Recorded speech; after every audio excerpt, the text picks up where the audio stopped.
Welcome to Hip to the Scene. Talking music, videos, and everything in between.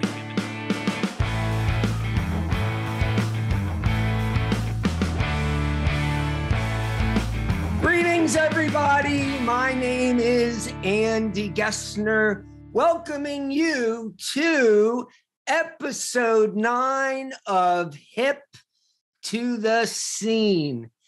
Every episode, we talk to an expert, someone who is 100% hip to the scene.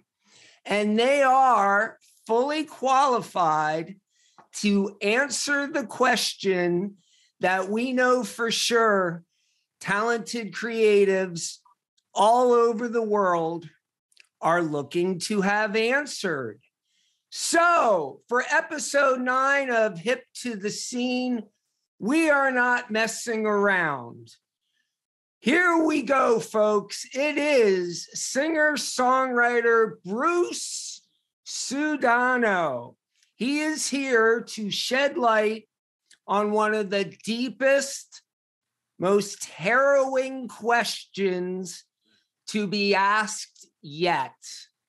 The question is, as a creative, how can you possibly keep going and stay optimistic during such troubling, challenging times? Now, I appreciate up until this point, they've been softball questions that our experts, our cherished guests, are very easy for them to answer. But for this question, we had to go to someone very special. Bruce, welcome to Hip to the Scene. Hi, Andy. Good morning. When my first thought was I remember there was a point in time in the 60s when there was kind of like a transition of the term hip. It went from hip to hip. And when I was a teenager, I don't know what it is now. I mean, it might be back to hip, Andy. We don't know. But I just remember being a teenager and seeing these beatnik guys. It was kind of like the beatnik guys that would say hip. I would say hip, and then at some point it became the rock and rollers started saying hip. And anyway, well, ladies and gentlemen, given Bruce's lengthy record of accomplishments, working with Tommy James, rocking with Alive and Kickin' and Brooklyn Dreams, how about writing hit songs for Donna Summer, Michael Jackson, Dolly Parton? That's just to name a few. You might expect Bruce Sudano to take his work very seriously. And that he does. When he's composing with his guitar in his hand, he's absolutely committed to the quest for the perfect melody, the sharpest hook, and the most expressive lyric. He also runs an indie record label. It's called Purple Heart Recording Company. And he represents incredible artists like Johnny Swim and the legendary Zombies. Yes, ladies and gentlemen, the Zombies. Pretty flippin' cool. Now, with no intention of slowing down, this genre-bouncing Brooklyn native is barreling into 2022 with a new album, fresh new hits that build on the unique sound he has curated over his remarkable career. Dancing between folk, blues, pop, and rock, Bruce Sudano brings intensity and comfort all wrapped in one, while giving voice to the voiceless in a world torn asunder. All right. That was quite the mouthful, Andy. But yeah, I do take my work seriously, but not too seriously. I don't represent Johnny Swim or the Zombies, but I am close to both of those groups of people. What else can I say about all that you just said, other than I'm happy to be here? And what should we talk about? Well, speak about how it is that you're a glass half full kind of guy. Throughout your incredible career, people have always noted that Bruce Sudano, not only is he a grinder and a hard worker and really doesn't take no for an answer. I mean, he is one heck of a committed individual. Bruce, okay. There is no doubt about it. When it comes to fighting the good fight during these challenging times, I mean, the last time I checked, you've put out 3 records in about 20 months. Talk about inspiring all of those up and coming talented creatives that are just trying to get their sea legs. Well, the thing is, in terms of not taking no for an answer, it's been a long progression of personality for me. When I was young and starting up, I was indeed aggressive, headstrong, cocky, conceited, and insecure. So over time, I've come to understand. I mean, the reason I'm committed to what I do and why I still do what I do is because I view it as a calling. It's something that I was called to do, and it's a matter of, I do love to do it, and it's the one place when I'm sitting down and I'm trying to write in the song where I feel completely at home. I forget about the rest of the world, and I'm in a zone of where I'm very content and very happy, and where I feel very at home. Yet at the same time, when you have a calling, there's a certain amount of responsibility for it, and so I do take that seriously. But it's a gift for me. It's everybody's life, I think, has there's a bit of fate involved, I think, in everybody's life, if you want to use that word to describe what I'm going to describe, in terms of, my life was kind of set up, I just walked through the doors that were open for me. It was nice that it went along with a dream that was inside me, but, I don't know that I was born with the dream. The dream kind of grew up as, and I say that, to go to my story of when my grandfather brought me an accordion from Italy when I was 4. And so it started there, and for the first, from 4 to 8, I had to take accordion lessons, which I didn't really like, but I didn't know. But I learned fundamentals of music and, rudimentary how to read music and how to put chords and bass on my left hand. And so, and I was 4 to 8. I had no idea. I had no influence in that. It was just something that got put on me, so it's kind of that thing along the way where, my father, was a very good singer. The radio was always on, my uncles played guitars. They would come over and sit around my kitchen table. My father would sing and with my uncles, and they would play songs, in Brooklyn. At 9 years old, I got taken to the Brooklyn Fox to see, a Murray the K rock and roll show. It was like a whole other aspect, and so all these things kind of like, when I was 12 years old, after I had put the accordion down for 4 years, somebody called me up and said, there's a gig with a guitar player or a trumpet player, and they need an accordion player. And I was like, a gig? What is that? Well, you get paid $25. You show up here and you read some chord charts and play along with these two guys. And so,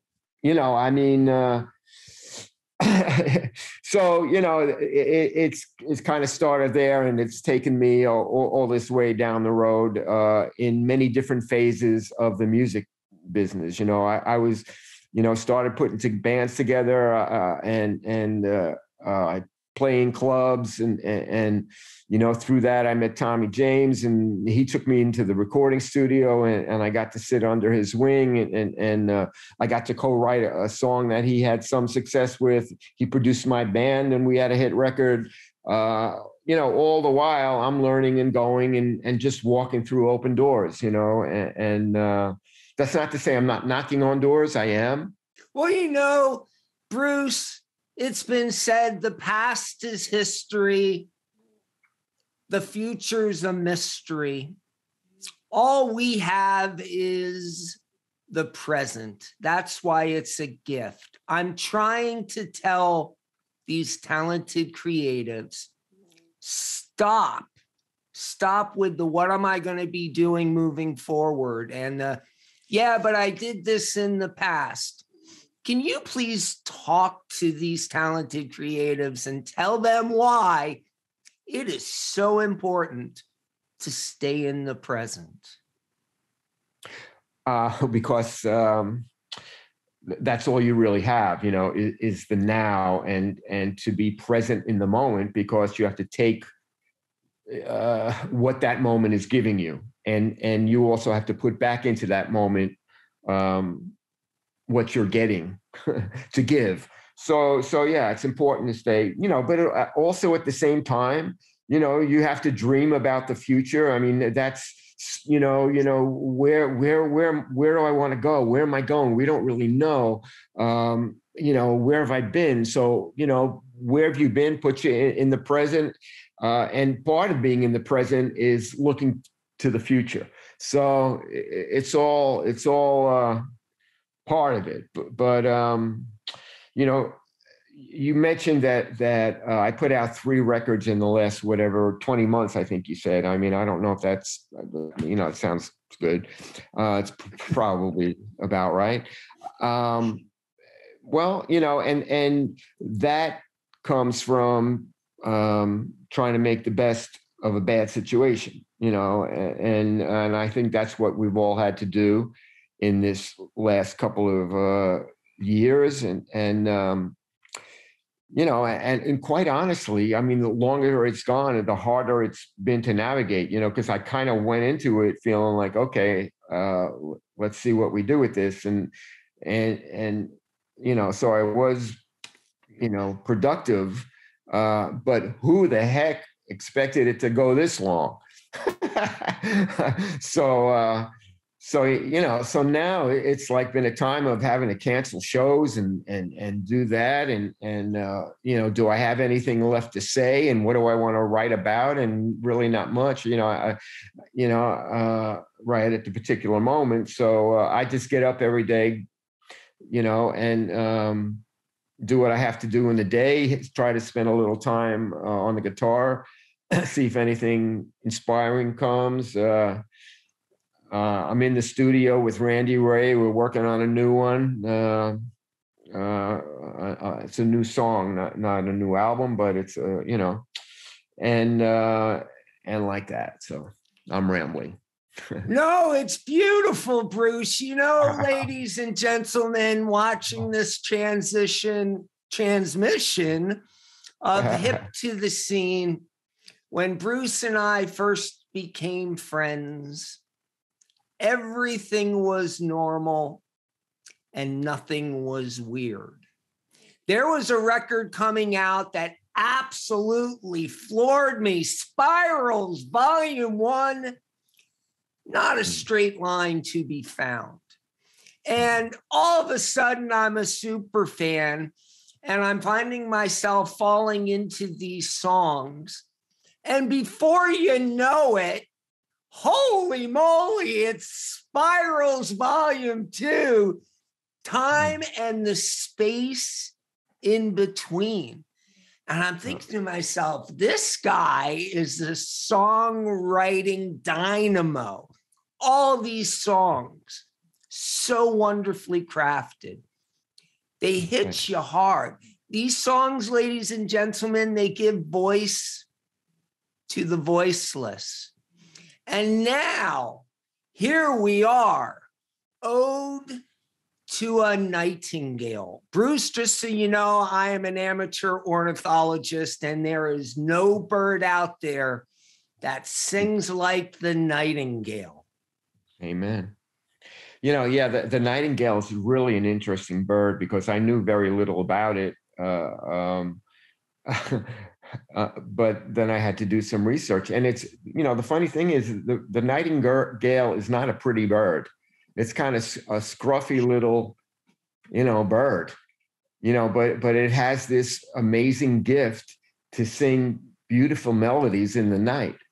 And it's kind of interesting, you know, in the whole creation, you know, in God's whole creation of the world, you know, just look at the yin and the yang of that particular situation of where you have this little ugly little bird, but nobody can see it because it's dark out, and all you hear are these beautiful melodies. Well, what an interesting set of circumstances that is in itself, and. But yeah, the nightingale. So Ode to a Nightingale. Yeah. So, I mean, I did have, you know, I write about, you know, things that I experienced personally. I write about things that I see other people experience. You know, I write about things of the spirit, and I write sometimes I'll write story songs about a particular situation.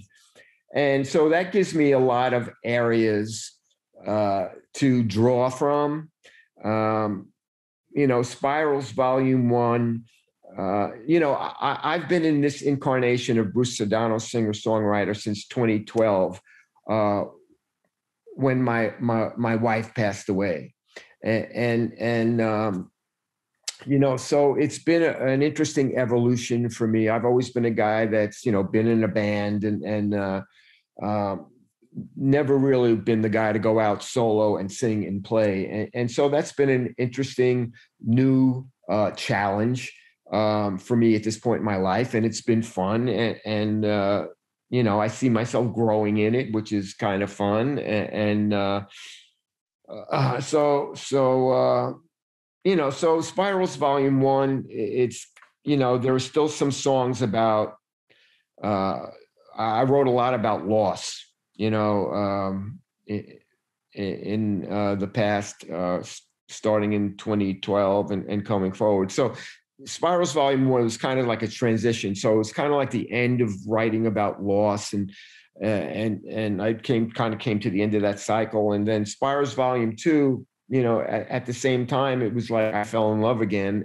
And so I was kind of letting go of this loss and you know, finding myself into this place of falling in love and you know, and so writing about that again, it's almost like, you know, being a guy in his 70s, you know, writing like a teenager in a sense, because that's the interesting thing is like when you fall in love, it's like, you know, it's you know, you're 13 again, you're 16, you're you know, and so it's kind of like been an interesting experience just to have experienced that, because I never anticipated that happening, but there you go.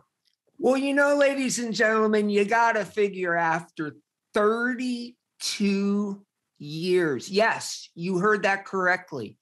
32 years of marriage. Imagine losing your best friend. Talk about troubling, challenging times. But our guest today, I don't think he moped around too long. I think what he did, because he lives by the old adage, you know, one day at a time. And I'm sure at some point there, Bruce, you're like, all right, let me pick up a guitar. And let's face it, Spirals Volume 1 has some dark moments. There's a moment that's very special to me. Bruce sings about a mountain, and he sings about, as a member of the human family, the shadow of that mountain can be so daunting. And you can move to one side or move to the other side, and that flippin' shadow is still there.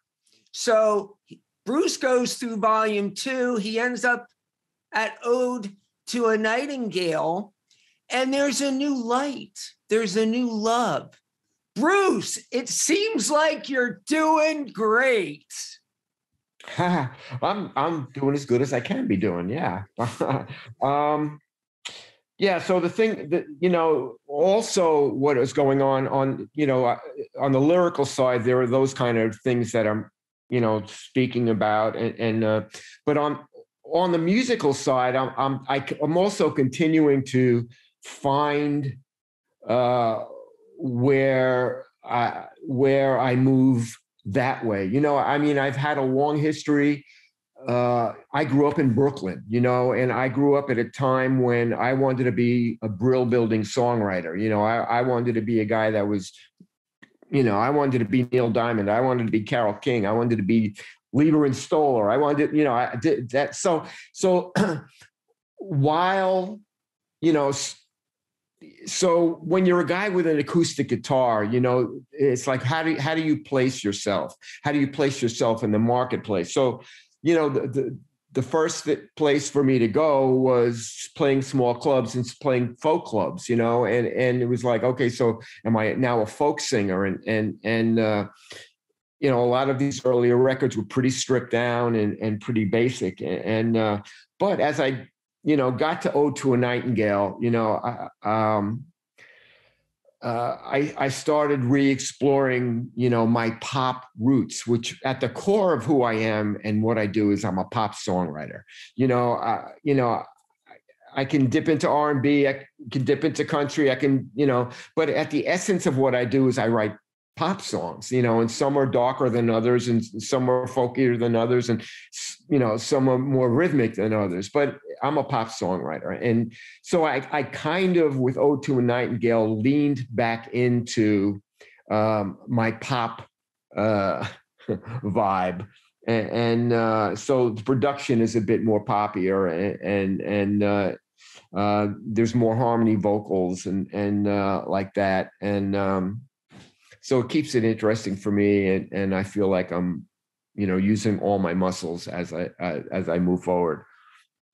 Well, ladies and gentlemen, speaking of muscles, no doubt about it, when it comes to writing a absolutely memorable pop song, Bruce Sudano, he's the guy to go to.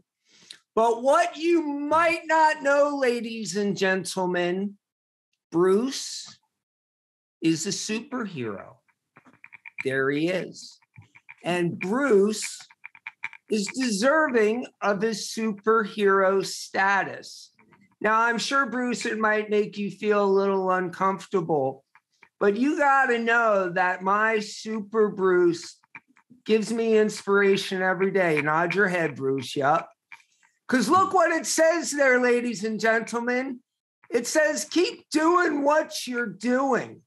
So if you're looking for an answer to the question, how can we possibly keep going during such challenging times? Bruce, tell them, keep doing what you're doing. Keep doing what you're doing. Yeah. Keep doing what you're doing. Well, the thing about challenging times is these are challenging times. And I'm fortunate because, I'm not alone, and I have great respect, and I send out a lot of positive energy to people who are having to deal with this and experience this time alone, and I can't imagine, how difficult that must be. but people are coming through it. People are coming through it. And so I don't know where I'm going, but I'm just thinking about those people that are going through alone, and I'm friends with many people who are going through it alone, and I have great respect for them because they are resilient. Resilient. Yes, sir. Well, it is true. Necessity is the mother. Could you say necessity again? Necessity. Yeah, that was much better. Is the mother of all invention. And imagine, ladies and gentlemen, Bruce Sudano, Milan, Italy. And he's getting ready to record a record. Now, many of us would fold up like a cheap lawn chair, because how are you going to do a record when you're in Milan, Italy, and Randy Ray is in LA? Bruce, tell us how you did it. Well, we all know that the technology of today affords us many opportunities. So there I was in Milan, and I have a nice little room all to myself and my gear, and so I'm able to sit there and create and write songs. And I was, so basically what I did was I wrote the song, I put my guitar parts down, did all my vocals, and then on some things I put some keyboards on, and sent it off to Randy in LA. And then we went back and forth as Randy overdubbed guitars. We had my friend Kevin McCormick play some bass on a couple of tracks. Randy played some bass on a couple of tracks. We overdubbed drums with a few of my favorite LA drummers. And then I came back to LA March, April, and we mixed.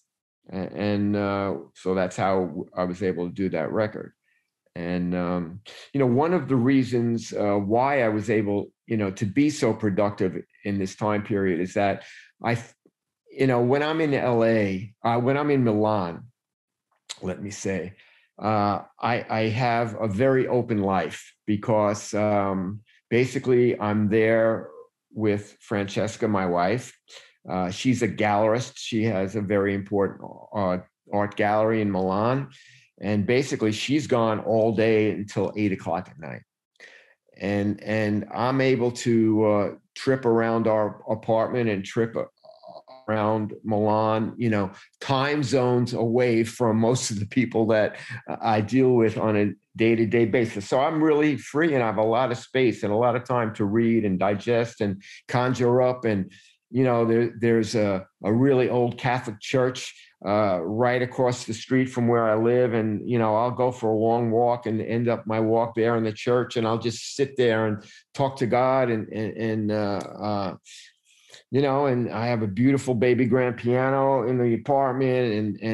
So, I'm afforded a lot of time and a lot of space to create there.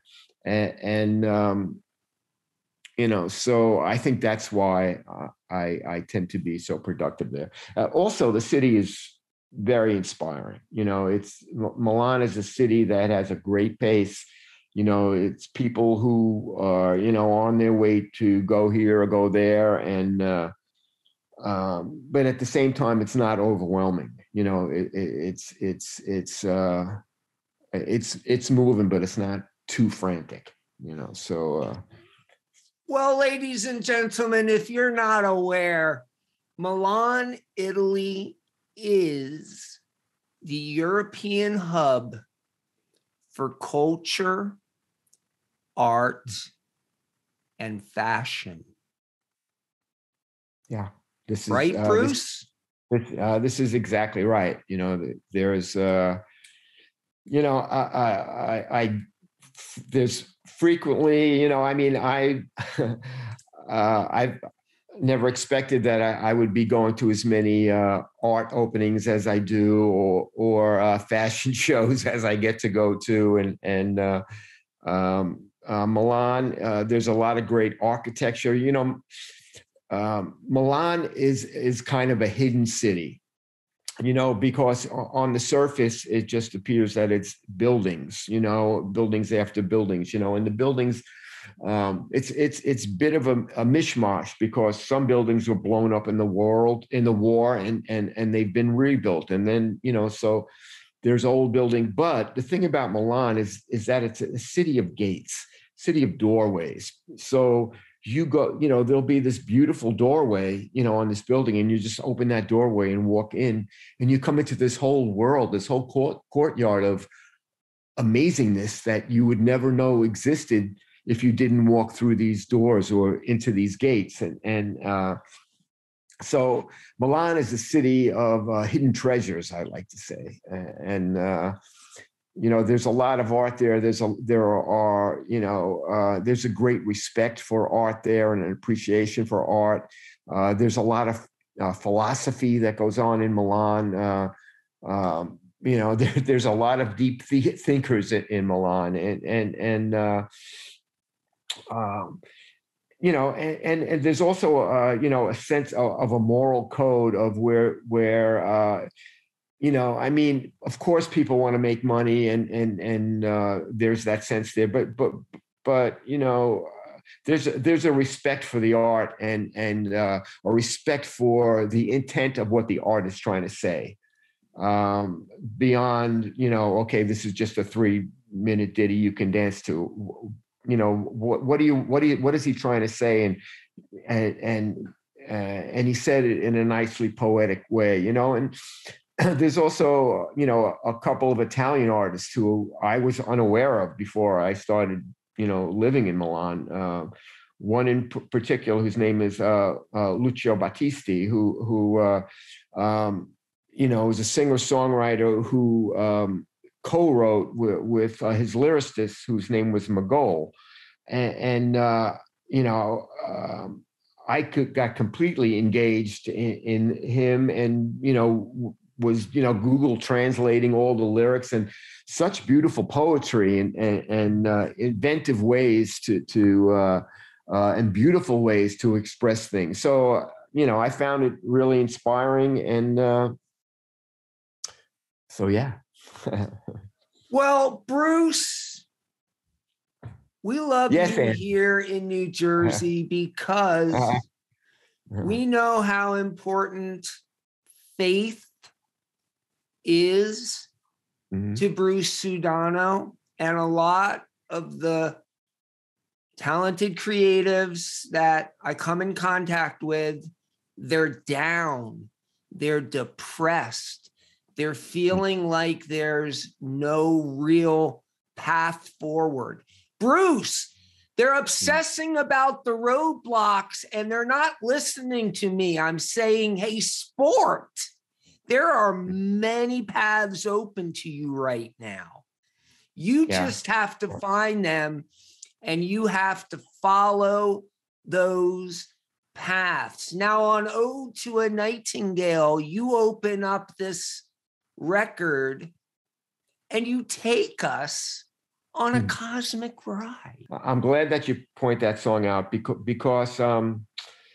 we kind of produced it in kind of like a really up-tempo, Traveling Wilburys, Ode to Tom Petty and Jeff Lynne kind of way. And we produced this kind of fun video to go with it. But, the message of that song, is impactful. It's to live wide open. The line is, may all your doors and windows be open wide, and so, in every situation, and this is how, even when my wife died, this was the philosophy that I quickly went to, is that in every situation, there is something to be learned from it. There's a point of growth in it. There's a point of challenge in it. And all those things are going to add to who you are and what happens in your world going forward. So, and in every challenging situation, there's a reason for it. And the reasons of God are above us. So we can only find what our reason is and what our purpose is, but his purposes are greater.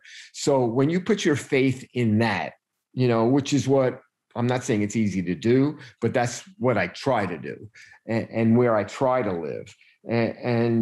So it's like, okay, what can I take from this situation that's going to challenge me and add to the depth of my soul and the size of my muscles, both emotionally, spiritually, and physically in the moment and going forward. So that's what I do. It seems like being in love truly inspired Doobie-Doo Day Trippin', and you combine the very fact that Bruce Sudano is in love and he grew up in Flatbush hearing those doo-wop groups. That song, Bruce, remarkable. Kudos, bravo on Doobie-Doo. Yeah. Musically, Doobie-Doo started with Love and Happiness, Al Green. I was like going, oh, okay, here's Love and, which is a song that I love and a groove that I love.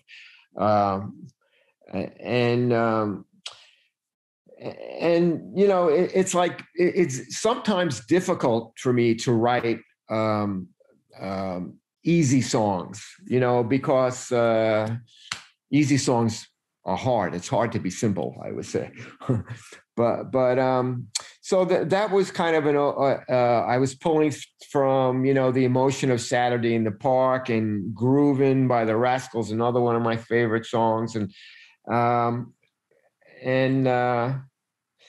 not to mention that I'm a lifelong pothead, but we don't want to talk about that. So, just kidding. No, it's all good.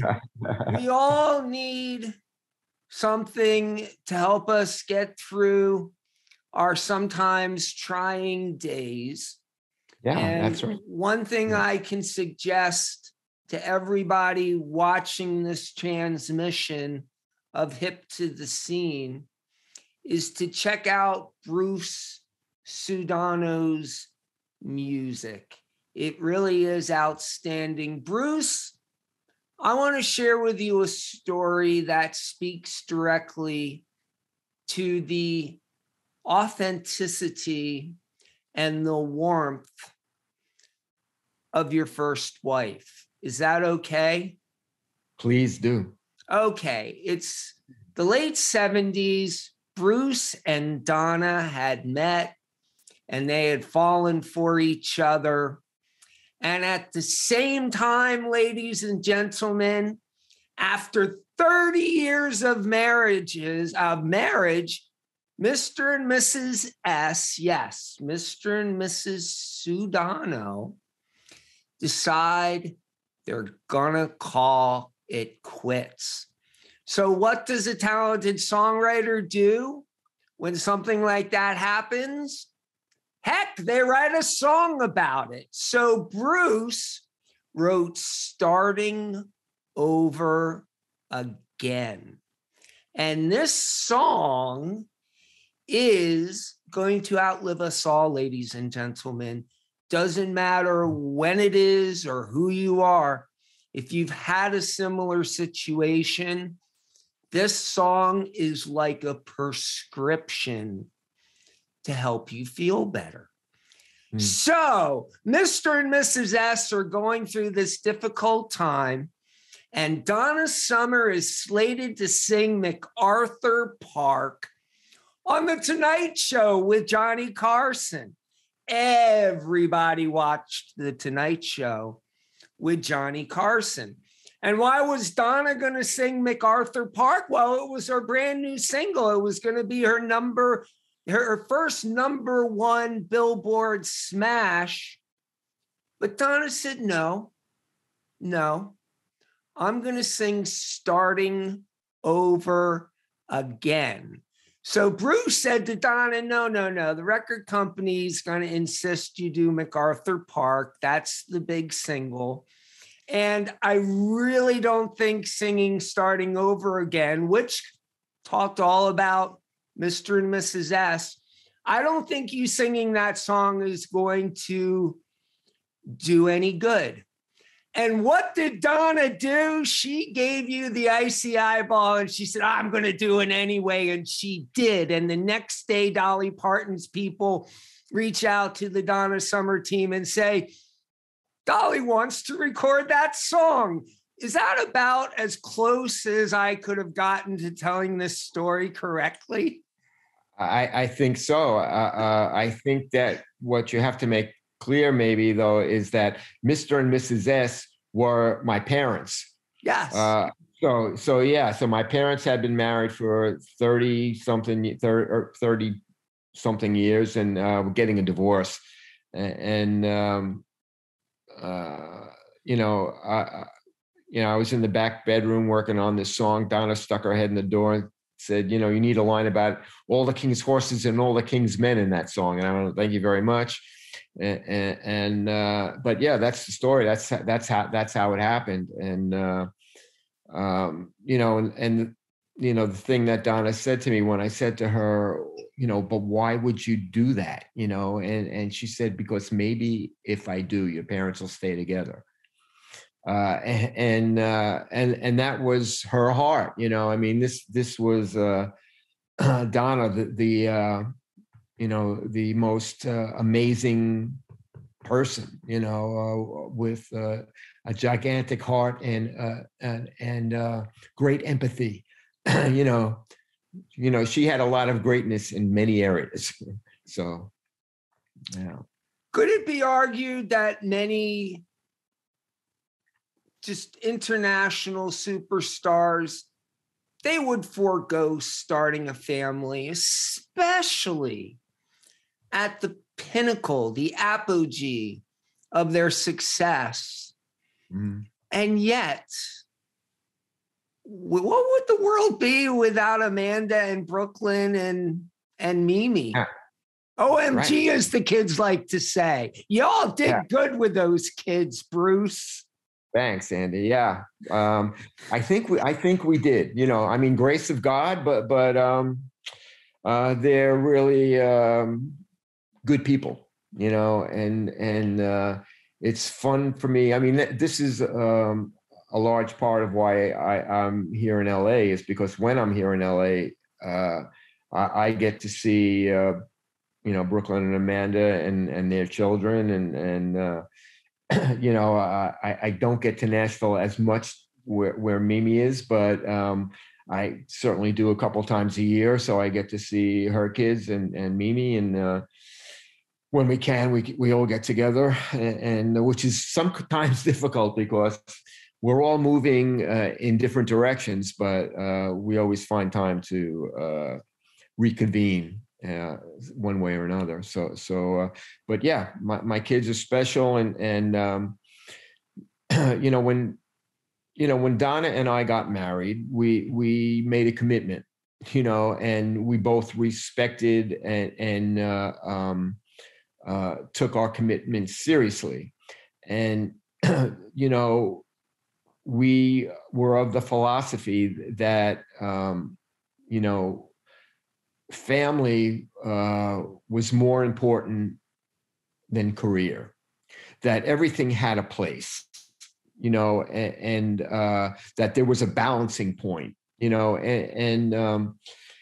I think that in a lot of things in life, there are balancing points. So it's like you don't abandon your career, but you don't do your career to the detriment of your family, and to the, because the responsibility of raising children is, in my mind, primary, and it was in our mind primary. So it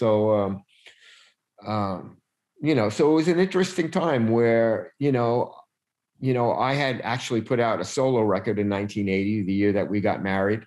And that was the last solo record I did until, many, many years later, because I realized that, I couldn't try and be a solo guy and Donna be who she was and have the career that she was having, and us try to, keep the family and do all that. So I was, like, as I said earlier, my goal and my dream was to be a songwriter. So I said, I'll keep writing songs and you keep doing your career. And, we were able to manage our lives that way. And, there were sacrifices that Donna made career-wise to manage that as well. There were many times where the record companies and agents and what are saying, this is the wrong thing to do. You need to do this now. And we'd be like, well, we understand that on a, coming from where you're coming in a business sense. But if we do this now, it's going to be a detriment to this other thing that's more important to us here that we're trying to maintain. And so, so it was always a juggling act, but we always believed we did the right thing, and it was the right thing for us, so that's it obviously may not be the right thing for everybody, but and that's not to say that it was always easy, because it wasn't, because Donna and I are both fire, so there were a lot of, times when, we would go at each other and but that's okay.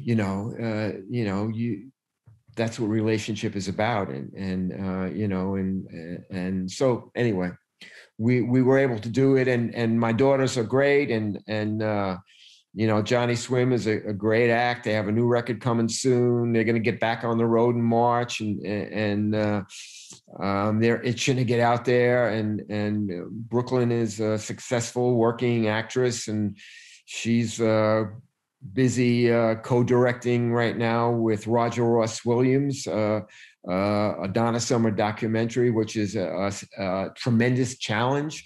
But she's up to the task, and she was just this past year in this show called Cruel Summer, which was a big hit for a certain age group out there, and Mimi's back in Nashville, knocking down. She's creating jewelry and making pillows and designing this and that, and all at the same time they're raising their kids and not very different from what they saw their parents do. So interesting. Wow, 9 grandkids, Bruce. Can you imagine the amount of talent that is within that group of 9 young baby lambs? I guess some are not that young anymore. No, yes, some of them are. Mimi's eldest daughters are 23 and 21, Vienna and Savannah. And Vienna is an awesome singer-songwriter, and Savannah is, she's an awesome designer of clothes and, painting and so yeah, there's a lot of talent, and we don't know, where it all goes. And the thing is that Donna and I never put pressure on our kids to be anything but what they wanted to be. And as we had is, find your calling. What is it that you're called to, and where that's where you're going to thrive, and that's where you're going to be happy. And so fortunately, my daughters have been able to find that, and we'll see what happens with the grandkids, but it's all interesting, that's for sure. Well, one thing that the viewers of episode 9 of Hip to the Scene need to know, and this answers the question, how do you keep going during such troubling, challenging times? You have to work. One thing about Donna Summer, she worked hard. She worked hard. And Bruce Sudano, the guy has never shied away from work. He was born to work. When he wasn't working, he's thinking about working. And these children, Donna and Bruce could have given them anything they wanted, but they didn't. They made these children learn the importance of work. Yeah. Yeah. Well, the thing that's interesting is that I'm a pretty lazy guy. and you know, but, you know, when you love what you do and it's what you call to do and you love it, you never feel like you're working. It's, you know, so, you know, so in that regard, I'm really blessed, and I think it's the same for my daughters, and you know, we'll see, you know, with the grandkids, but you know,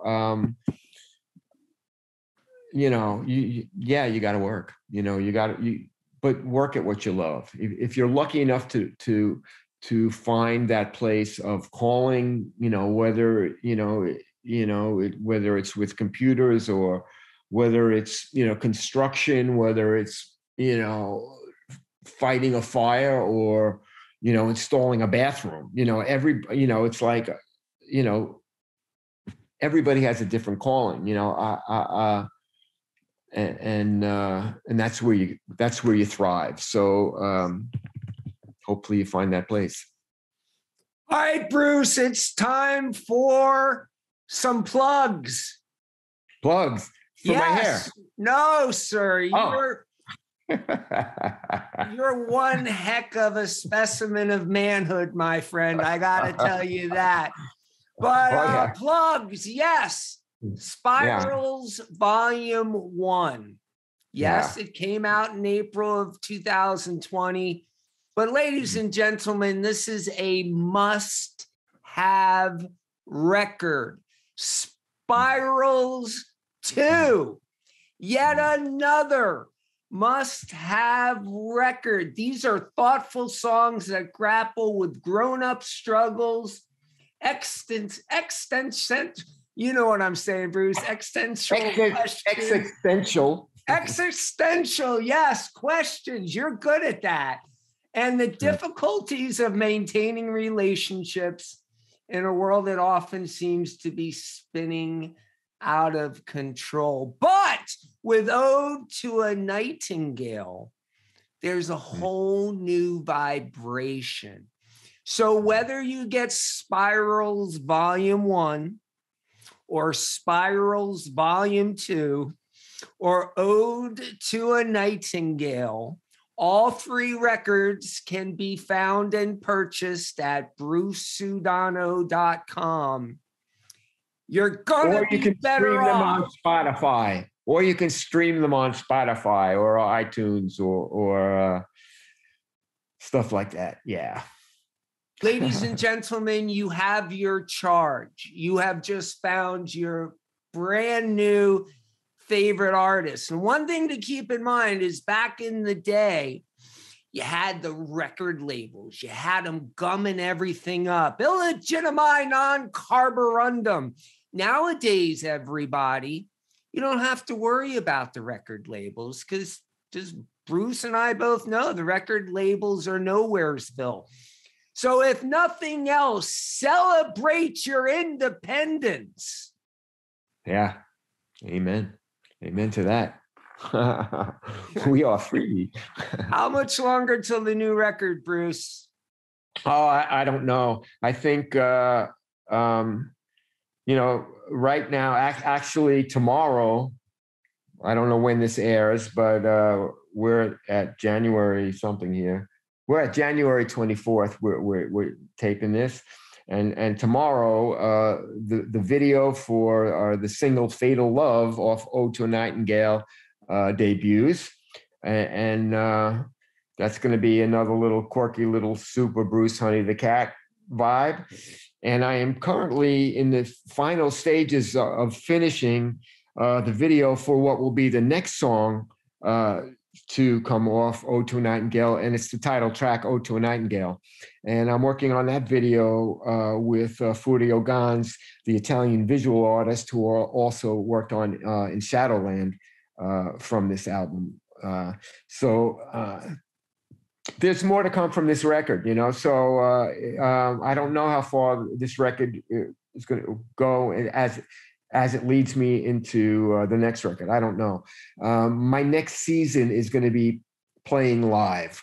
I just recently canceled a UK run of shows with the Zombies for February. I just recently canceled going to 30A in Florida, the Songwriters Convention, which I was really hated to not go. But anyway, but right now, April 1st, I'm committed, come hell or high water, to starting on the road with the Zombies in Florida. April 1st, I'll do 2 weeks of shows with them, starting in Florida, running up the coast.